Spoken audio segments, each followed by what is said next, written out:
Grace tabernacle apostolic search உள்ளான மனிதன் புதிய நாளுக்குள் அனுதின தியானம். சனிக்கிழமை ஆடி மாதம் 18ஆம் தேதி 2026ஆம் ஆண்டு. இன்றைய தியான தலைப்பு வேத வார்த்தைகளின் நோக்கம்.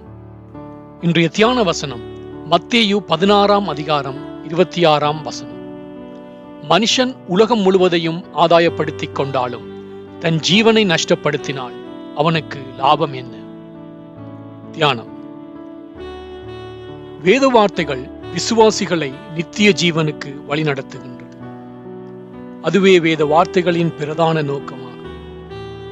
எனவே அயலவர்களுக்கு உதவி செய்யாமல் இருக்கும்படிக்கு காரணங்களை தேடும்படி வேத வார்த்தைகளை கற்றுக்கொள்ளாமல் அயலவர்களுக்கு தேவ சித்தத்தின்படி உதவி செய்வதெப்படி என்பதை அறிந்து கொள்ளும்படி வேதத்தை கற்றுக்கொள்ளுங்கள்.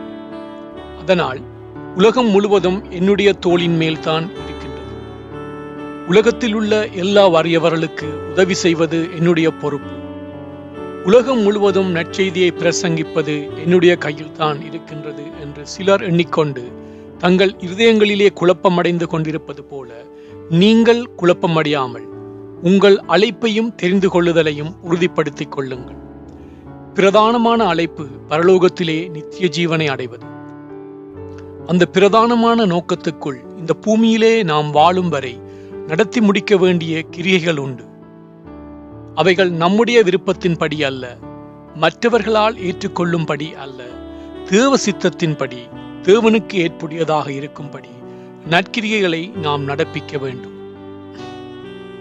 உலகத்திலுள்ள ஆத்துமாக்கள் முழுவதையும் ரட்சிக்க முயற்சி செய்வதற்கு முன்னதாக அவரவர் தங்களுடையதை கெட்டுப்போகாமல் காத்துக்கொள்ள வேண்டும். மனுஷன் உலகம் முழுவதையும் ஆதாயப்படுத்திக் கொண்டாலும் தன் ஜீவனை நஷ்டப்படுத்தினால் அவனுக்கு லாபம் என்ன? மனுஷன் தன் ஜீவனுக்கு ஈடாக என்னத்தை கொடுப்பான் என்று நம்முடைய ஆண்டவராகிய இயேசு கிறிஸ்து கூறியிருக்கின்றார். பிரியமானவர்களே, கர்த்தருக்குள் ஒரே சிந்தையாய் இருப்பதை குறித்து தியானித்து வருகின்றோம். அந்த சிந்தையானது கிறிஸ்துவின் சிந்தை. ஒவ்வொரு விசுவாசியும் கிறிஸ்துவின் சிந்தையை தரித்தவர்களாக காணப்பட வேண்டும். பரலோகத்திலிருந்து நம்முடைய இரட்சகராயிருக்கின்ற ஆண்டவராகிய இயேசு வெளிப்பட ஆயத்தத்தோடு காத்திருப்பவர்களாக காணப்படுவோமாக. ஜெபம் செய்வோம்.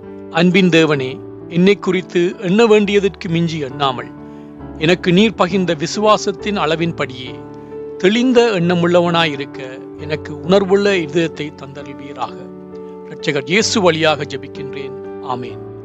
மாலை வாசகம் 1 கொரிந்தியர் 4ஆம் அதிகாரம் 6ஆம் வசனம்.